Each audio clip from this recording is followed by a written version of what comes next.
Hi friends, Amrita recipe চ্যানেলে সকলকে স্বাগত। আশা করি তোমরা সকলে ভালো আছো। অমৃতা রেসিপি চ্যানেলের আজ ফার্স্ট ব্লগ। চিকেন কষার জন্য কি কি ইনগ্রিডিয়েন্টস নিয়েছি সেগুলো চলো দেখে নেওয়া যাক। নিয়েছি পেঁয়াজ, রসুন, আদা, টমেটো। ইনগ্রিডিয়েন্টসগুলো সব কেটে নেব। এরপর মশলাগুলো সব মিক্সার গ্রাইন্ডারে ভালো করে পেস্ট করে নেব। গ্যাসের মধ্যে কড়াই বসিয়ে তেল দিলাম, চিনি, শুকনো লঙ্কা, তেজপাতা, গোছানো ধুয়ে রাখা পেঁয়াজ দিয়ে দিলাম। ভালো করে লাল করে ভেজে নেব। পেঁয়াজটা একটু ভেজে নেওয়ার পরে ধুয়ে রাখা চিকেনটা দিয়ে দেব।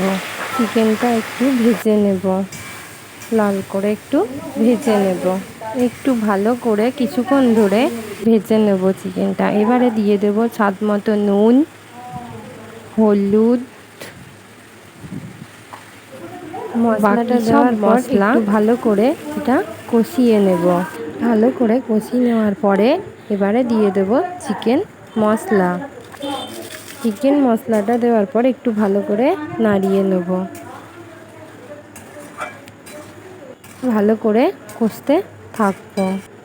এবারে দেবো একটু কাশ্মীরি লঙ্কার গুঁড়ো, কালার আসার জন্য। আপনারা আপনাদের স্বাদ মতো দিতে পারেন।